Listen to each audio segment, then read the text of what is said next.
Good morning students. Third steps में हमने reduction कर लिया है। अब हम फोर्थ स्टेप करेंगे, रिफाइनिंग ऑफ मेटल, धातुओं का शोधन, जिसके अंदर हमें मेटल को पूरे का पूरा प्योरीफाई करना है, जिससे हम उसे रेडी टू यूज़ फॉर्म में कन्वर्ट कर सकें। तो इसके लिए हम देखते हैं कि कौन कौन सा मेथड यूज़ कर सकते हैं। वैसे तो इसके बहुत से मेथड हैं, बट अकॉर्डिंग टू सिलेबस हम मेनली पढ़ेंगे लिक्वेशन यानी द्रवीकरण और इलेक्ट्रोलाइटिक रिफाइनिंग यानी विद्युत अपघटनी शोधन। तो यहाँ पे हम सबसे पहले देखते हैं लिक्वेशन मेथड। तो लिक्वेशन मेथड होता क्या है, जैसे कि कोई भी मटेरियल को तब तक गर्म किया जाता है जब तक कि धातुओं में से एक पिघलना स्टार्ट ना हो जाए और दूसरे से वह दूर ना हो जाए, यानी कि जिसका मेल्टिंग पॉइंट कम होगा वह पहले पिघलना स्टार्ट होगा, और इससे कि जो पिघलेगा उसको हम कलेक्ट कर लेंगे और इसे ही लिक्वेशन मेथड कहते हैं।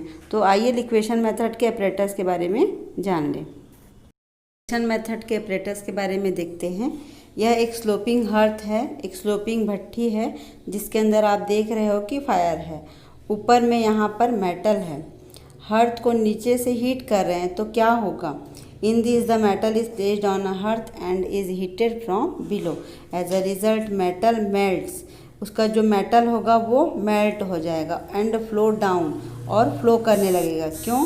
क्योंकि उसका जो मेटल होता है उसका melting point as compare to impurities low होता है, जिससे वह मेल्ट हो जाएगा और नीचे फ्लो करने लगेगा। जबकि इम्प्योरिटीज़ का मेल्टिंग पॉइंट ज़्यादा है तो वह मेल्ट नहीं होगा और ऊपर इकट्ठा होकर रह जाएगा, और जो मेल्ट होगा पिघलेगा उसको हम कलेक्ट कर लेंगे। Hence metal obtain is refined metals. तो इस प्रकार से यह लिक्वेशन मेथड वर्क करता है और इसके थ्रू हम मेटल को कलेक्ट कर सकते हैं। सेकेंड मेथड हम पढ़ेंगे इलेक्ट्रोलाइटिक रिफाइनिंग का। इसमें भी हम इलेक्ट्रोलिसिस विद्युत अपघटन का यूज़ करेंगे। इसमें एक इलेक्ट्रोलिसिस टैंक होगा, एक एनोड होगा, एक कैथोड होगा, जो टर्मिनल और बैटरी से कनेक्टेड है। इसके अंदर इलेक्ट्रोलाइट है, सेम जो हम पहले पढ़े थे। फ़र्क इतना है कि उसमें एनोड और कैथोड सेम मटेरियल के बने होते थे और इसमें अलग अलग मटेरियल के बने हैं। इसमें जो कैथोड है वह प्योर मेटल का बनेगा और एनोड इम्प्योर मेटल का बनेगा, और जिस मेटल को आपको रिफाइन करना है उसका आप कोई सॉल्ट ले लेंगे।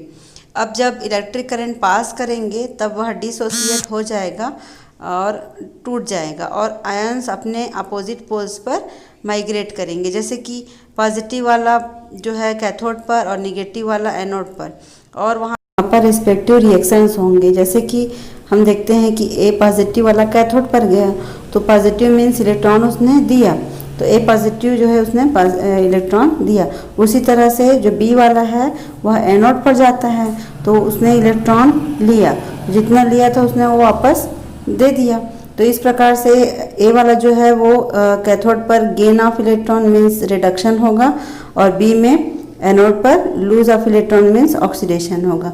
तो जब ये प्रोसेस होगा तो जितने भी प्योरिटीज़ हैं वो जाके कैथोड पर इकट्ठी हो जाएगी, जिससे वह मोटा हो जाएगा, और एनोड जो है वो पतला हो जाएगा क्योंकि इसकी सारी इम्प्योरिटीज़ निकल गई।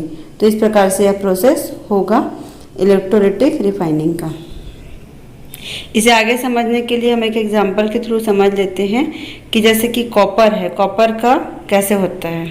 इसके लिए एक इलेक्ट्रोलाइटिक जो है टैंक ले लेंगे और एक एनोड लेंगे जो इम्प्योर मेटल का होगा कॉपर का, और एक कैथोड लेंगे जो कि प्योर कॉपर का मेटल का होगा, और कॉपर सल्फेट का सॉल्यूशन ले लेंगे।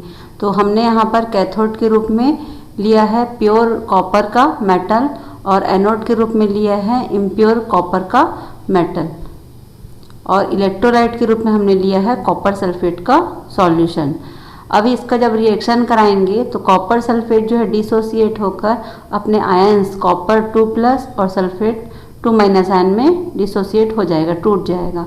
तो जो कॉपर 2+ है वो कैथोड पर जाएगा, तो इसका जो रिएक्शन होगा कॉपर 2+, क्योंकि उसने इलेक्ट्रॉन क्या किया है, गेन किया है, उसने इलेक्ट्रॉन दिया है, तो कॉपर और दे करके इसकी जितनी भी इम्प्योरिटीज़ है वो कैथोड के ऊपर इकट्ठी हो जाएगी। तो इस प्रकार से इसका जो है रिएक्शन होता है। तो इस प्रकार से फोर्थ स्टेप्स में हमने मेटल्स के प्यूरीफाई के बारे में पढ़ा कि प्यूरीफाई कैसे किया जाता है मेटल्स को। और इसके पहले जो वीडियो हमने देखा था उसमें उसको टोटल 4 स्टेप्स में डिवाइड किया गया है। और इन 4 स्टेप्स में हमने ये देखा कि मेटल्स को कॉन्सेंट्रेट कैसे किया जाता है और किस किस स्टेप से फिर उसको प्यूरीफाई किया जाता है। तो इस प्रकार से यह जो टॉपिक है वो कंप्लीट हुआ। अब हम आगे कोरोजन पढ़ेंगे नेक्स्ट वीडियो में। Thank you for watching.